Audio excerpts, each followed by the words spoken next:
दोस्तों, आज मैं आपको भगवान श्री कृष्ण के अनमोल वचनों के बारे में बताने जा रहा हूँ।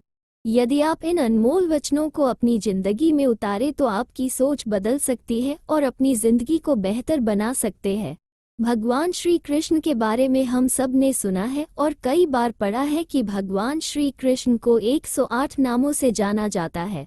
भगवान श्री कृष्ण अलग अलग स्थानों में अलग अलग नामों से जाने जाते हैं। भगवान श्री कृष्ण के पिता का नाम वसुदेव था। इन्हें आजीवन वासुदेव के नाम से जाना गया था। तो चलिए उन अनमोल वचनों के बारे जानते हैं। शांति से भी दुखों का अंत हो जाता है और शांत चित्त मनुष्य की बुद्धि शीघ्र ही स्थिर होकर परमात्मा से युक्त हो जाती है। क्यों व्यर्थ की चिंता करते हो? किससे व्यर्थ में डरते हो? कौन तुम्हें मार सकता है? आत्मा ना पैदा होती है, न मरती है, हर काम का फल मिलता है। इस जीवन में ना कुछ खोता है ना व्यर्थ होता है। विषयों का चिंतन करने से विषयों की आसक्ति होती है। आसक्ति से इच्छा उत्पन्न होती है और इच्छा से क्रोध होता है। क्रोध से सम्मोहन और अविवेक उत्पन्न होता है। संयम का प्रयत्न करते हुए ज्ञानी मनुष्य के मन को भी चंचल इंद्रियां बलपूर्वक हर लेती हैं।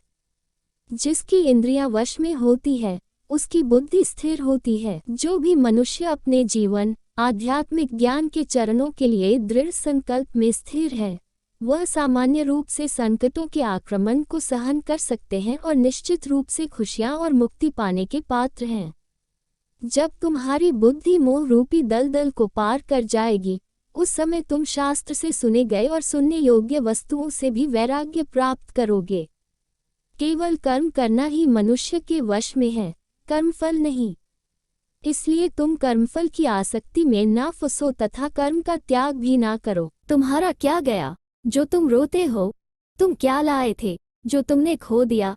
तुमने क्या पैदा किया था जो नाश हो गया?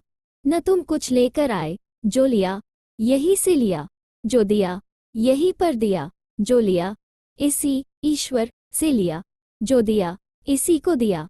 जो मन को नियंत्रित नहीं करते उनके लिए ये शत्रु के समान कार्य करता है। खाली हाथ आए और खाली हाथ वापस चले। जो आज तुम्हारा है कल और किसी का या परसों किसी और का होगा। तुम इसे अपना समझकर मग्न हो रहे हो। सुख दुख, लाभ हानि और जीत हार की चिंता न करके मनुष्य को अपनी शक्ति के अनुसार कर्तव्य कर्म करना चाहिए।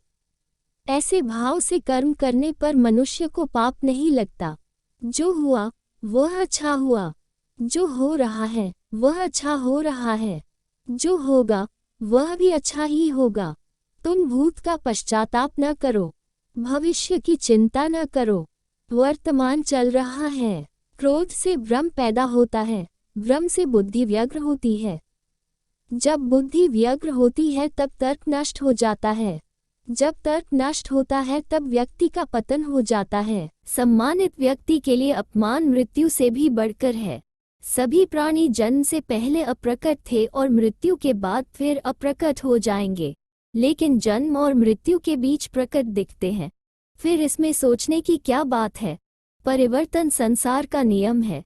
जिसे तुम मृत्यु समझते हो वही तो जीवन है।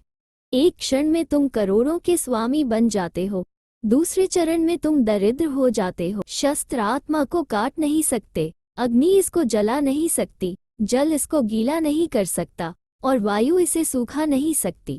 जैसे मनुष्य अपने पुराने वस्त्रों को उतार कर दूसरे नए वस्त्र धारण करता है, वैसे ही आत्मा मृत्यु के बाद अपने पुराने शरीर को त्याग करने से ही प्राप्त करती है। आत्मा ना कभी जन्म लेती है और ना मरती है। शरीर का नाश होने पर भी नष्ट नहीं होता। आत्मा अमर है। जो लोग इस आत्मा को मारने वाला या मरने वाला मानते हैं, वे दोनों ही नासमझ है। आत्मा ना किसी को मारती है और ना ही किसी के द्वारा मारी जा सकती है। न ये शरीर तुम्हारा है, न तुम शरीर के हो। यह अग्नि, जल, वायु, पृथ्वी, आकाश से मिलकर बना है और इसी में मिल जाएगा। परंतु आत्मा स्थिर है। फिर तुम क्या हो? तुम ज्ञानियों की तरह बातें करते हो, लेकिन जिनके लिए शोक नहीं करना चाहिए उनके लिए शोक करते हो। मृत या जीवित ज्ञानी किसी के लिए शोक नहीं करते। कर्म ही पूजा है। व्यक्ति जो चाहे बन सकता है, यदि विश्वास के साथ इच्छित वस्तु पर लगातार चिंतन करें। मैं काल हूँ, सबका नाशक। मैं आया हूँ दुनिया का उपभोग करने के लिए। कर्म उसे नहीं बांधता जिसने काम का त्याग कर दिया है। बुद्धिमान व्यक्ति कामुक सुख में आनंद नहीं लेता। मैं उन्हें ज्ञान देता हूँ जो सदा मुझसे जुड़े रहते हैं और जो मुझसे प्रेम करते हैं। अप्राकृतिक कर्म बहुत तनाव पैदा करता है। अपने अनिवार्य कार्य करो, क्योंकि वास्तव में कार्य करना निष्क्रिया से बेहतर है। मैं सभी प्राणियों की हृदय में विद्यमान हूँ। निर्माण केवल पहले से मौजूद चीजों का प्रक्षेपण है। बुरे कर्म करने वाले सबसे नीच व्यक्ति जो राक्षसी प्रवृत्तियों से जुड़े हुए हैं और उनकी बुद्धि माया ने हर ली है, वह मेरी पूजा या मुझे पाने का प्रयास नहीं करते। मैं ऊष्मा देता हूँ, मैं वर्षा करता हूँ, मैं वर्षा रोकता भी हूँ, मैं अमृतत्व भी हूँ और मृत्यु भी मैं ही हूँ। जो इस लोक में अपने काम की सफलता की कामना रखते हैं, वे देवताओं की पूजा करें। जब वे अपने कार्य में आनंद खोज लेते हैं तब वे पूर्णता प्राप्त करते हैं। इंद्रियों की दुनिया में कल्पना सुखों की शुरुआत है और अंत भी, जो दुख को जन्म देता है। कर्म योग वास्तव में एक परम रहस्य है। कर्म मुझे बांधता नहीं, क्योंकि मुझे कर्म के प्रतिफल की कोई इच्छा नहीं। करुणा द्वारा निर्देशित सभी कार्य ध्यान से करो। सदैव संदेह करने वाले व्यक्ति के लिए प्रसन्नता ना इस लोक में है ना ही कहीं और। किसी और का काम पूर्णता करने से कहीं अच्छा है कि अपना करे, भले ही उसे अपूर्णता का साथ करना पड़े। हर व्यक्ति का विश्वास उसकी प्रकृति के अनुसार होता है। जो ज्ञान और कर्म को एक रूप में देखता है, वही सही मायने में देखता है। जो चीज हमारे हाथ में नहीं है, उनके विषय में चिंता करके कोई फायदा नहीं है। जो कार्य में निष्क्रियता और निष्क्रियता में कार्य देखता है, वो एक बुद्धिमान व्यक्ति है। यदि कोई बड़े से बड़ा दुराचारी भी अनन्य भक्ति भाव से मुझे भजता है, तो उसे भी साधु ही मानना चाहिए और वो शीघ्र ही धर्मात्मा हो जाता है तथा परम शांति को प्राप्त होता है। जैसे प्रज्वलित अग्नि लकड़ी को जला देती है, वैसे ही ज्ञान रूपी अग्नि कर्म के सारे बंधनों को नष्ट कर देती है। अपने आप जो कुछ भी प्राप्त हो, उसमें संतुष्ट रहने वाला, ईर्ष्या से रहित, सफलता और असफलता में संभाव वाला कर्मयोगी कर्म करता हुआ भी कर्म के बंधनों में नहीं बंधता है।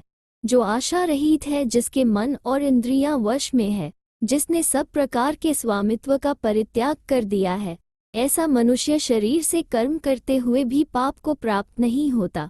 काम, क्रोध और लोभ ये चीजों को नरक की ओर ले जाने वाले 3 द्वार हैं।